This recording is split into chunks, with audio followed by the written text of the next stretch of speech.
Jak zostać aktorem dubbingowym, lektorem, bądź jak w ogóle rozpocząć swoją przygodę z pracą za mikrofonem, to są najczęściej zadawane przez Was pytania. Bardzo często piszecie, że znajomi mówią Wam, że macie radiowy głos. Oglądając filmy i seriale z polskim dubbingiem na pewno bardzo często naśladujecie głosy głównych bohaterów. Ja tak robiłem w dzieciństwie i zawsze wtedy zastanawiałem się, co trzeba zrobić i jakiego trzeba mieć farta, żeby robić coś takiego profesjonalnie. Cześć wszystkim, ja nazywam się Karol Gajos, witam na kanale Popcorn Nerd, na którym rozmawiamy o filmach, popkulturze i kreatywności i mam szczęście od 10 lat być związany z branżą dubbingową. Rozpoczynałem swoją pracę jako tłumacz i dialogista, pisząc polską wersję dialogów do filmów i seriali animowanych. Po szkole filmowej z kolei zostałem kierownikiem produkcji polskich wersji językowych filmów, seriali, gier komputerowych. W większości były to projekty Netflixa. Miałem także przyjemność reżyserować nagrania do dubbingu. Jest to coś, co w przyszłości będę miał nadzieję robić znacznie częściej. Pracuję także teraz nad dialogami do filmów kinowych, do zwiastunów, ale przede wszystkim moją największą przygodą z dubbingiem jest realizacja moich marzeń z dzieciństwa, czyli to, że raz na jakiś czas mam okazję pojawić się za mikrofonem, żeby udzielić swojego głosu i wcielić się w postaci, które później możecie oglądać na ekranie. Oto pełnia mojej mocy! Jeśli chodzi o pracę w dubbingu, jest to absolutnie coś, co już w tym momencie mogę Wam śmiało powiedzieć, że mógłbym z przyjemnością robić do końca życia, ze względu na to, że jest to jedna z najbardziej inspirujących rzeczy, które spotkały mnie w życiu. Rzeczy, która praktycznie na każdym kroku pozwala mi uczyć się czegoś nowego, stawać się coraz lepszym w tym, co robię i powiem Wam, że nie czuję się nigdy szczęśliwszy, jak wtedy, kiedy stoję za mikrofonem. Mam za sobą już kilkadziesiąt produkcji i pracuję tak naprawdę jako aktor ponad 2 lata, ale też nie będę udawał, że jestem osobą, która pozjadała wszystkie rozumy i absolutnie wiem wszystko. Wiem, jak to jest mieć bardzo duże marzenia z tym związane i przez lata mieć nadzieję, że w końcu będziecie mieli okazję zajmować się tym zawodowo. Zachęcam Was gorąco do tego, żebyście zobaczyli ten filmik od początku do końca, ze względu na to, że zawarłem w nim całą swoją wiedzę, którą zebrałem po prostu przez lata na różnych stanowiskach, niezależnie od tego, czy jesteście osobami po szkole aktorskiej, czy jesteście osobami, które tak naprawdę dopiero rozpoczynają całkowicie swoją przygodę od zera. Jestem pewien, że po obejrzeniu tego filmiku będziecie posiadali niezbędną wiedzę do tego, co zrobić, żeby zająć się tym profesjonalnie i kto wie, mam nadzieję, że pomoże Wam faktycznie w rozkręceniu swojej kariery lektorsko-aktorskiej. Kilkukrotnie na własnej skórze przekonałem się o tym, że o pewnych rzeczach po prostu warto wiedzieć zawczasu i lepiej się do nich przygotować. No i żałuję, że nie posiadałem tej wiedzy wcześniej, ale Wy możecie nie popełnić moich błędów. W zależności od tego, czy ukończyliście szkołę filmową, czy jesteście całkowicie amatorami, to Wasza droga będzie różniła się pod pewnymi względami. Oczywiście za każdym razem będę o tym mówił, ale tak naprawdę w obu tych przypadkach fundamenty są takie same i może nie jest to koniecznie rzecz, którą chcielibyście usłyszeć i może być dla Was demotywująca, natomiast jest to tak naprawdę bardzo ciężka praca i rozwój tak naprawdę bez jakichś większych sukcesów, który może tak naprawdę trwać wiele miesięcy, jeśli nie lat, więc jeśli nie jest to coś, na co jesteście gotowi, to może warto jednak pomyśleć nad czymś innym i wrócić do tego dubbingu nieco później. Ale jeśli jesteście faktycznie zdeterminowani, żeby zacząć swoją pracę w dubbingu, to jest kilka tak naprawdę rzeczy, które możecie zrobić, aby swojemu losowi pomóc. Zanim przejdziemy do tych stricte praktycznych rzeczy, moim zdaniem warto zacząć od samej teorii, czyli od konkretnie oglądania filmów i seriali z dubbingiem. Oczywiście to jest temat kontrowersyjny i bardzo bym chciał, żeby to się nie zamieniło w dyskusję napisy lepsze, lektor lepszy, dubbing lepszy, ponieważ będę po prostu z automatu kasował wszystkie tego typu komentarze, bo nie o tym jest ten film. Jeśli chcecie rozpocząć swoją przygodę z dubbingiem, to moim zdaniem warto na początek w jak największym stopniu się z nim zaznajomić, oglądając i konsumując jak najwięcej rzeczy w tego typu polskiej wersji językowej. Zarówno filmów animowanych, filmów aktorskich, produkcji typu gry komputerowe, ze względu na to, że będziecie mieli wtedy okazję po pierwsze zaobserwować, jak dubbing do konkretnego medium ma inną charakterystykę. Zwróćcie uwagę na to, w jaki sposób grają aktorzy, że na przykład w serialach animowanych grają zdecydowanie grubą kreską, w filmach animowanych jest to o wiele bardziej subtelna gra aktorska, tak samo zresztą jak i w grach komputerowych. Zaznajomienie się z jak największą ilością pomocą efektów pracy aktorów pozwoli wam tak naprawdę przeanalizować środki, którymi operują. To, co sprawia, że na przykład dana wypowiedź ma jakieś znamiona dramaturgiczne. To, w których momentach bohaterowie robią pauzy, to, w których bohaterowie na przykład biorą oddech, kiedy ściszają głos. Warto moim zdaniem też obejrzeć jak największą ilość wywiadów z profesjonalnymi aktorami dubbingowymi. Jeśli nie znacie kanału Widzę Głosy, no to moim zdaniem jest to najlepsze miejsce do tego, żeby rozpocząć swoją merytoryczną część edukacji dubbingowej. W rozmowach z wami bardzo często pojawiało się przeświadczenie, że praca głosem to tak naprawdę wykonywanie śmiesznych dźwięków do mikrofonu, ale w rzeczywistości jest to o wiele subtelniejsza praca, ponieważ przede wszystkim polega ona na aktorstwie i jest to coś, czego ja cały czas się uczę i staram się w tym być coraz lepszym, ale w momencie, w którym na przykład jesteście w stanie wykonać jakiś głos jak wasz ulubiony bohater serialu animowanego, no to zadajcie sobie pytanie, czy za pośrednictwem tego samego głosu będziecie w stanie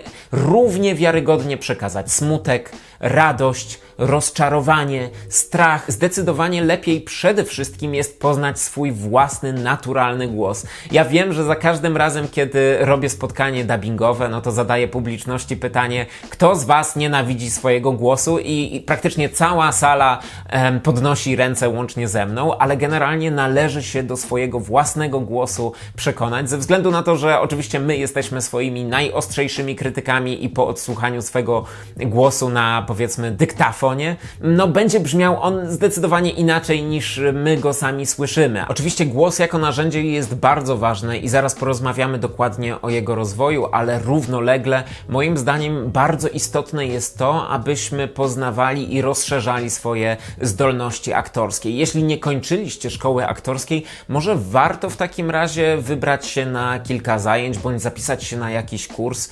Przydadzą się także na pewno umiejętności improwizacyjne, które z jednej strony przydadzą wam się na tak zwanych nagraniach gwarów, czyli wtedy, kiedy wcielacie się w statystów dubbingowych, powiedzmy, ale także po prostu pozwolą wam nabrać pewnego rodzaju świadomości pracy swoim ciałem, swoim głosem. Dlatego też swoje pierwsze kroki przed mikrofonem moim zdaniem będziecie wówczas stawiać zdecydowanie pewniej, niż gdybyście po prostu ustawili się tam bez jakiegokolwiek wcześniejszego przygotowania. Zanim kiedykolwiek jednak zawitacie w jakimś studiu dubbingowym bądź lektorskim, warto bardzo intensywnie popracować nad swoją świadomością głosu i nad swoim aparatem mowy jako narzędziem, ze względu na to, że to, co sprawdza się w mowie potocznej, to w jaki sposób mówicie na co dzień, no już niestety przed mikrofonem może nie być akceptowalne. I powiem wam, że w wieku 20 coś lat musiałem na nowo nauczyć się tak naprawdę mówić, żeby móc pracować przed mikrofonem. Podobnie było na przykład w momencie, w którym zdałem sobie sprawę, że źle kładę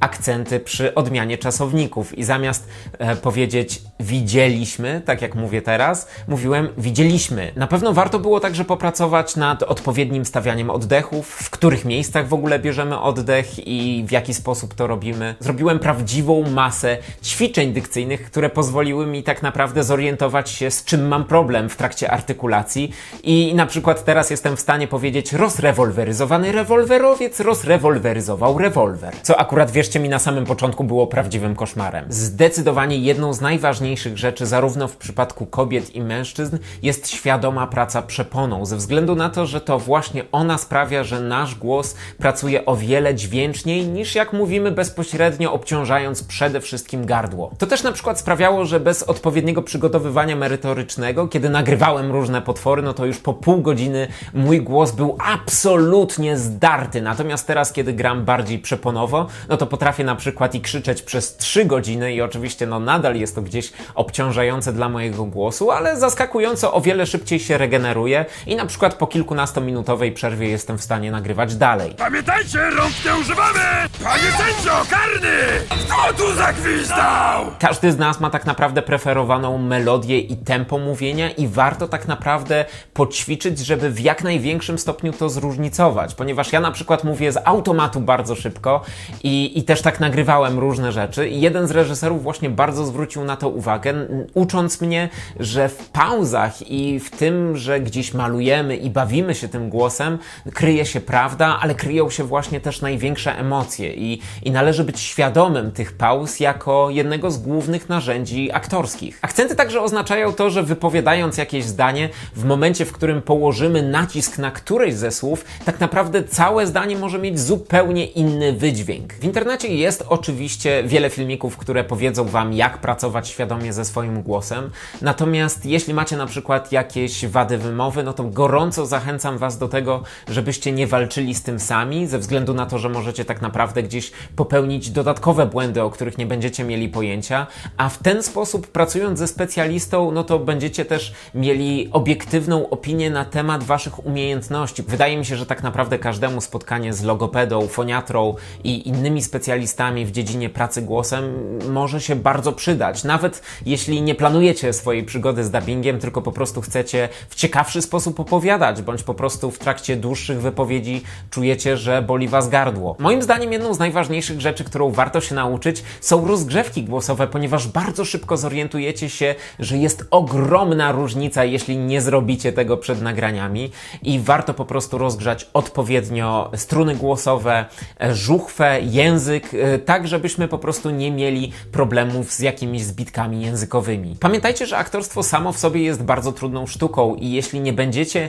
mieli opanowanego warsztatu, to może to wam przeszkadzać po prostu w wiarygodnym przekazywaniu emocji, a tego jednak byśmy nie chcieli. Oczywiście w aktorstwie głosowym najważniejsze są emocje, czyli żebyśmy byli w stanie wiarygodnie przekazać to, co czuje główny bohater, tak żeby ludzie słysząc nasz głos nie mieli najmniejszych wątpliwości, że przekazujemy określone jego uczucia. Bardzo wiele osób, kiedy po raz pierwszy staje przed mikrofonem, zdecydowanie mówi za cicho bądź za głośno. Są osoby, które no po prostu coś mamroczą do tego mikrofonu, mając nadzieję, że nie będą robiły przesterów, natomiast też bardzo wielu aktorów dubbingowych zdecydowanie mówi zbytnio na wynos, co sprawia, że wypowiadane przez nich kwestie brzmią o wiele sztuczniej, niż na przykład gdyby wypowiadali go w stopniu o wiele bardziej naturalnym. Warto także z perspektywy aktorskiej nauczyć się rozróżniać pauzy związane z interpunkcją, ze względu na to, że pauza po przecinku, pauza po myślniku powinna brzmieć zupełnie inaczej. Podobnie jak na przykład zawieszamy głos na jakimś słowie i kontynuujemy zdanie po chwili. Oczywiście jeśli będziecie stawiali swoje pierwsze kroki dubbingowe w domu, ćwicząc rzeczy, o których mówiłem, no to jednak należy pamiętać, że będzie to w jakimś stopniu różniło się od tego, jak praca wygląda w studio, ale już teraz moim zdaniem warto popracować nad synchronem, czyli tym, czy jesteście w stanie zmieścić określone zdanie, przekazując oczywiście odpowiednie emocje, w ruchu ust bohaterów. Czyli moim zdaniem warto po prostu mówić 1 do 1, jak mówią aktorzy, których możecie usłyszeć z głośników. Jeśli na przykład zauważycie, że gdzieś rozjeżdżacie się, bo macie tendencję do tego, żeby grać za szybko bądź za wolno, no to będziecie też wiedzieli po prostu, nad czym warto popracować, bo jest to jedna z najtrudniejszych rzeczy, której muszą uczyć się aktorzy dubbingowi. Na nagranie dubbingu nie ma zbyt wiele czasu i nie ma też szansy, żeby nadmiernie rzeźbić, powiedzmy nagrywając jedno zdanie przez pół godziny, dlatego też zatrudnia się doświadczonych aktorów, którzy dążą do tego, aby w jak największym stopniu i jak największą ilość tekstu zagrać od razu za pierwszym razem idealnie, czyli tak zwane a vista. Dlatego też nawet na tym początkowym etapie gorąco zachęcam was do tego, żebyście właśnie poćwiczyli nad synchronem. Teraz, kiedy już sami popracowaliście nad własną dykcją i umiejętnościami aktorskimi, zakładam też, że część z was już je posiadała wcześniej, no to warto byłoby zdobyć tak naprawdę pierwsze doświadczenie w pracy za mikrofonem. Oczywiście jest to pewnego rodzaju paradoks, bo wszyscy wam powiedzą, że żeby pracować za mikrofonem, no to należy już wcześniej pracować za mikrofonem, a jak zdobyć takie doświadczenie, jeśli nikt was przed ten mikrofon nie chce wpuścić? Oczywiście, jeśli chcielibyście skompletować profesjonalne studio, no to jednak mimo wszystko kosztowałoby was to kilka tysięcy złotych. Natomiast już takie proste, konsumenckie mikrofony USB jesteście w stanie kupić nawet za kilkaset złotych i to takie naprawdę całkiem porządne. Same pianki akustyczne są tanie, ale także możecie po prostu wygłuszyć pomieszczenie, w którym nagrywacie przy pomocy stelaży, zasłon i różnych rozwieszonych pościeli, więc tak naprawdę za sprawą kreatywności i ograniczonego budżetu możecie tak naprawdę uzyskać bardzo fajne rezultaty. I moim zdaniem to jest bardzo dobry trop, ze względu na to, że jeśli będziecie mieli ten mikrofon, no to też już nic nie stoi na przeszkodzie, żebyście nabrali większego doświadczenia w pracy przed mikrofonem, poza oczywiście wami samymi i na przykład waszym lenistwem. Jeśli zamierzacie na początek realizować nagrania w domowych warunkach, no to moim zdaniem warto także ściągnąć jakiś darmowy program do obróbki dźwięku i moim zdaniem na sam początek w zupełności wystarczy wam Audacity, który jest bardzo porządnym programem, a który na dodatek posiada tak naprawdę wiele interesujących opcji, które sprawią, że nagrane przez was próbki dźwięku będą brzmiały o wiele lepiej, niż jak po prostu zostawicie je takie surowe. Warto tak naprawdę zastanowić się nad tym, co chcecie nagrywać, ze względu na to, że przede wszystkim tutaj chodzi o to, żebyście nabrali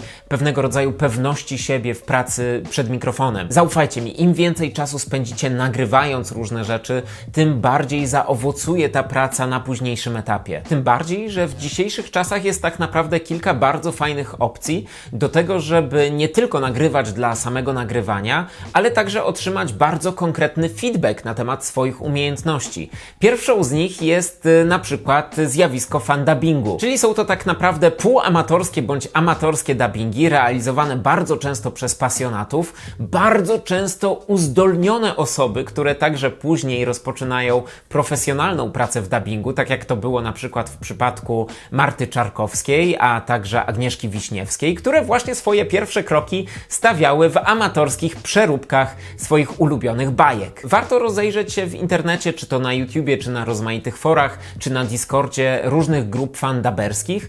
Polecam wam na przykład grupę Nanokarin, która już tak naprawdę od kilku lat bardzo porządnie i prężnie działa w środowisku fandubbingowym i często robią także nabory na swoje nowe projekty, proponując właśnie postaci, w które możecie się wcielić. Ale także jeśli na przykład macie takie zdolności montażu dźwięku czy montażu na przykład obrazu, no to możecie też na przykład zaprosić innych aktorów, amatorów bądź półprofesjonalne osoby do tego, żeby wzięły udział w waszych animacjach. Jeśli macie coś ciekawego do powiedzenia, no to też nic nie stoi na przeszkodzie, żebyście osiągnęli dodatkowe korzyści ze swojej pracy głosem już na tym etapie. Czyli na przykład możecie zastanowić się, czy nie jest to dobry moment do tego, aby założyć jakiś podcast. Albo na przykład, to też jest moim zdaniem bardzo dobra opcja, prowadzić live streamy z gier komputerowych. Ze względu na to, i jest to zdecydowanie moim zdaniem zaleta tego typu doświadczenia, że nagrywacie to na żywo. To znaczy nie ma tam miejsca na błędy, albo jeśli popełnicie jakieś błędy, no to trudno, musicie lecieć dalej, ponieważ transmisja to transmisja, podobnie jak w radiu. A skoro już mówimy o radiu, no to oczywiście także możecie zapisać się do różnych rozgłośni studenckich, ponieważ raz na jakiś czas organizowane są nabory, natomiast też z czasem otrzymacie szansę na to, żeby na przykład poprowadzić własną audycję, bądź na przykład dostaniecie sprzęt reporterski i zrealizujecie po prostu jakiś materiał na zewnątrz. Jedną z najlepszych metod do tego, żeby zaznajomić się z pracą przed mikrofonem, jest moim zdaniem obserwacja ludzi, którzy już to robią, ludzi, którzy już to potrafią. Jeśli na przykład jesteście po szkole aktorskiej, będziecie mieli troszeczkę łatwiej niż osoby, które są całkowitymi amatorami, ponieważ moim zdaniem warto zaryzykować na przykład wizytę w studiu dubbingowym albo pogadać z którymś z profesorów, który zajmuje się właśnie grą aktorską, czy nie zgodziliby się, abyście uczestniczyli w nagraniach jako wolni słuchacze. Ze względu na to, że po prostu zobaczycie, w jakie komendy wydaje reżyser, jak pracuje dany aktor, na co należy zwracać uwagę. Warto też zastanowić się, czy nie przyjąć początkowo pracy w nieco innym charakterze, ale cały czas, żeby mieć styczność z tym, co chcecie robić w przyszłości. Ja na przykład pracowałem jako kierownik produkcji dubbingu przez prawie 2 lata i nie będę ukrywał, że bardzo często po pracy zostawałem, po prostu żeby sobie posiedzieć po nagraniach i też uczyć się od najlepszych. Moim zdaniem też bardzo dobrym sposobem na to, żeby zapoznać się z pracą w dubbingu jest tak naprawdę praca jako dialogista, ze względu na to, że w momencie, w którym sam piszesz dialogi,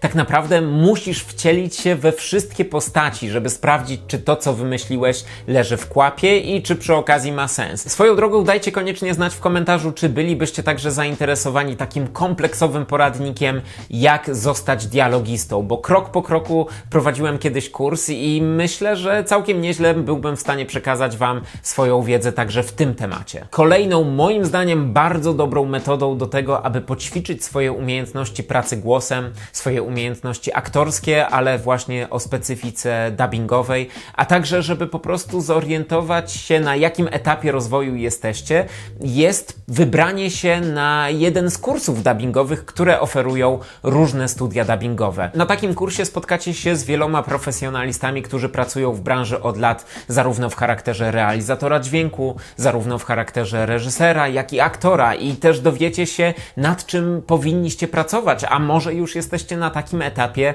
że możecie rozpocząć swoją zawodową przygodę. Takie kursy organizuje wiele studiów dubbingowych i zanim podejmiecie decyzję, warto zorientować się, jak rozłożony dokładnie jest program. Niektóre kursy będą trwały kilka godzin, chociaż moim zdaniem nie jest to wystarczająca ilość czasu do tego, żeby przekazać całą wiedzę niezbędną do tego, aby w przyszłości się rozwijać w tym kierunku. Na innych kursach na przykład będziecie mieli 2-3 spotkania weekendowe, ale na przykład są też kursy takie o wiele bardziej kompleksowe, które rozłożyły program nauczania na przykład wiele tygodni, przede wszystkim dla dzieci, ze względu na to, że jest to bardzo cenny narybek w środowisku dubbingowym, ze względu na to, że ról dziecięcych jest tak naprawdę coraz więcej, a aktorów w tym wieku, którzy są w stanie wiarygodnie przekazywać emocje i jeszcze na dodatek sprawnie grać, też jest niewiele. Dlatego też takie kursy z perspektywy studiów dubbingowych bardzo często stanowią swego rodzaju kopalnię nowych, nieodkrytych talentów. Na początek warto sprawdzić kursy dubbingowe organizowane przez Studio PRL,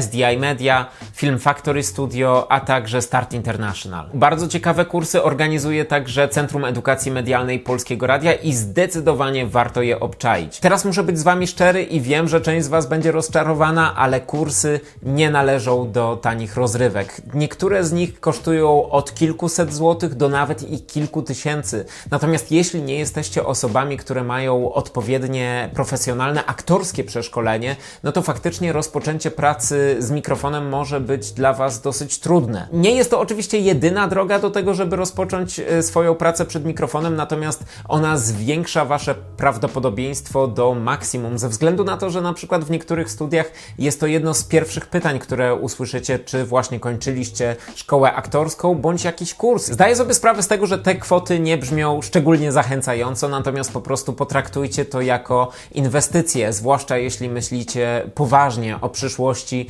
związanej z pracą głosem, i wierzcie mi, jeśli na przykład zaryzykujecie i otworzy to przed Wami po prostu jakieś tam drzwi, no to nie tylko zwróci Wam się to z nawiązką w formie finansowej, chociaż to nie jest jakoś tam fantastycznie płatna praca wbrew pozorom, ale przede wszystkim stworzycie sobie sami możliwości rozwoju, a moim zdaniem to jest jedna z najcenniejszych rzeczy. No dobrze, ukończyliście kurs, szkołę aktorską, bądź czujecie się na tyle pewnie siebie ze swoim głosem, żeby iść w stronę profesjonalizacji. Jak to zrobić? Od czego należy zacząć? Już mówię. Na początek należy zadać sobie jedno bardzo ważne pytanie, które dla wielu po raz kolejny będzie rozczarowujące. Otóż to pytanie brzmi: czy mieszkacie w Warszawie? Aż 90% rynku dubbingowego i lektorskiego umiejscowione jest właśnie w stolicy i zaufajcie mi, jeśli chodzi o harmonogram nagrań, jest on na tyle mało elastyczny, że nie można sobie za bardzo pozwolić na to, żeby aktorzy dojeżdżali z innego miasta, tym bardziej, że w grę wchodzą jeszcze castingi i jednak mimo wszystko dyspozycyjność jest elementem kluczowym. Powiedzmy, organizując takie nagrania, to nie dość, że one muszą się gdzieś wcisnąć pomiędzy nagrania do innych reklam, to jeszcze trzeba to zorganizować tak, żeby pasowało to osobie z agencji, realizatorowi dźwięku, a także klientowi, który bardzo często też chce nadzorować takie nagrania. I powiedzmy, jeśli będziecie osobami, które powiedzą: o nie, przepraszam, w tym tygodniu nie mogę, ze względu na to, że mam tutaj jakieś zobowiązania rodzinne w swoim mieście, no to zaufajcie mi, nigdy więcej do Was nie zadzwonią. Dlatego też praca głosem jest doskonała dla osób, które są freelancerami, ze względu na to, że dyspozycyjność jest jednym z najważniejszych elementów decydującym o tym, czy będziecie w stanie się rozwijać. Walka o zlecenie i próba wybudowania swojej marki jest jednym z najtrudniejszych elementów pracy aktora. Wyszukiwanie castingów, przedstawianie się reżyserom i kierownikom produkcji w studiach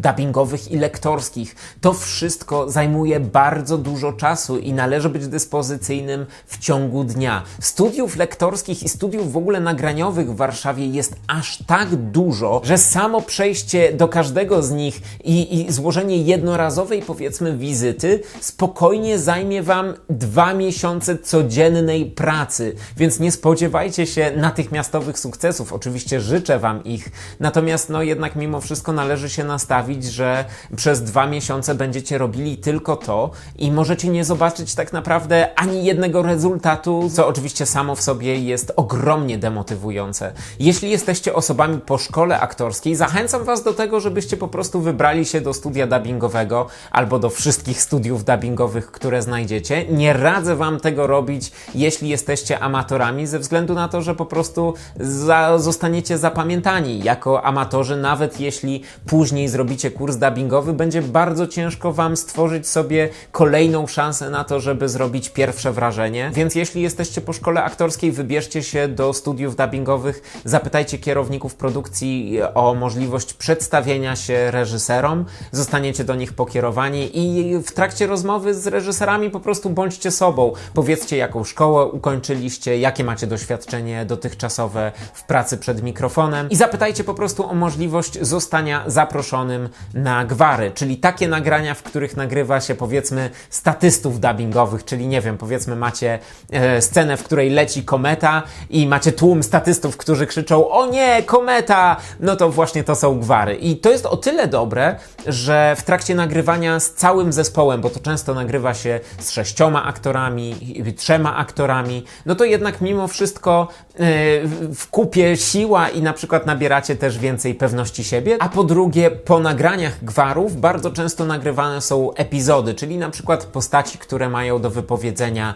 jedno zdanie. I dla reżyserów jest to bardzo dobra okazja do tego, żeby sprawdzić Wasze umiejętności, a także skalę Waszego głosu. Jako aktorzy nie spodziewajcie się jednak, że odwiedzicie reżyserów tylko raz, ze względu na to, że takich młodych adeptów aktorstwa, którzy marzą o pracy w dubbingu, jest jednak mimo wszystko bardzo dużo i bardzo łatwo po prostu o Was zapomnieć. Nie ma nic w tym osobistego, dlatego należy w studiach dubbingowych się przypominać, natomiast też znajcie granice, nie przychodźcie do jakiegoś studia dubbingowego codziennie, a jeśli zagraliście już w danym studiu, no to moim zdaniem warto po prostu odpuścić sobie przypominanie, ze względu na to, że może to oznaczać, że reżyserzy nie mają po prostu dla Was roli. Jeśli znają Wasz głos, znają Wasze możliwości, no to raczej nie jest tak, że o Was zapomnieli, tylko mają Was gdzieś z tyłu głowy i czekają na odpowiednie nagrania, żeby Was zaprosić. Natomiast jeśli jesteście rodzicami dzieci i chcecie, żeby Wasze dzieci wzięły udział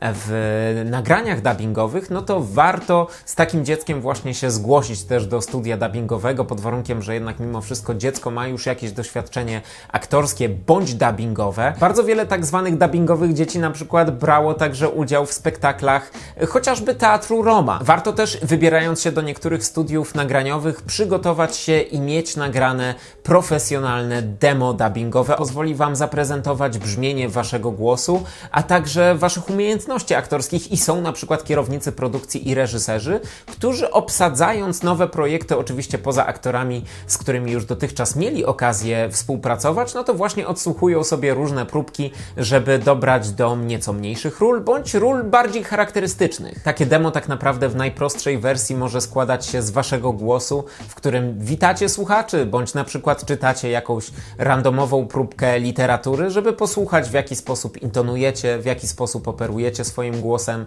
Możecie oczywiście także nagrać kilka różnych głosów, którymi operujecie, jeśli jesteście takimi osobami. Warto także zarejestrować się w bazie głosów studia SDI Media, instalując aplikację o nazwie ProDub, w której także właśnie możecie pobrać teksty, które należy nagrać na swój mikrofon, czy to za pośrednictwem telefonu komórkowego, czy to za pośrednictwem właśnie mikrofonu USB. Ze względu na to, że tych produkcji dubbingowych jest coraz więcej, studio ma ogromny popyt na nowe, świeże głosy, więc niezależnie od tego, czy jesteście osobami po aktorstwie, czy osobami, które po prostu mają talent i świadomie pracowały ze swoim głosem, warto taką aplikację zainstalować, no i zgłosić swoją kandydaturę. Praca przed mikrofonem jest niesamowicie przyjemna i jest jedną z najbardziej satysfakcjonujących rzeczy, tak tak jak wspominałem, które przytrafiły mi się w moim życiu, ale nie będę ukrywał, że jest to też bardzo ciężka praca, do której należy się przygotować, a sama możliwość tego, żeby stworzyć sobie szansę pracy przed mikrofonem jest jeszcze trudniejsza. Trzymam za Was zdecydowanie kciuki. Koniecznie w komentarzu dajcie znać, kto jest Waszym aktorem dubbingowym, kto Was zainspirował do tego, żeby w ogóle zacząć zastanawiać się nad tym kierunkiem artystycznym. Jestem bardzo ciekaw Waszych odpowiedzi. Jeśli jesteście zainteresowani większą ilością tego typu poradników, zapraszam Was serdecznie do subskrypcji kanału Popcorn Nerd. Mam nadzieję, że w przyszłości będę miał okazję podzielić się moim zakulisowym doświadczeniem, także zapraszam Was serdecznie do oglądania i pamiętajcie, ja nazywam się Karol Gajos, jestem nerdem, ale jestem z tego dumny. Do zobaczenia w kinie, pa pa!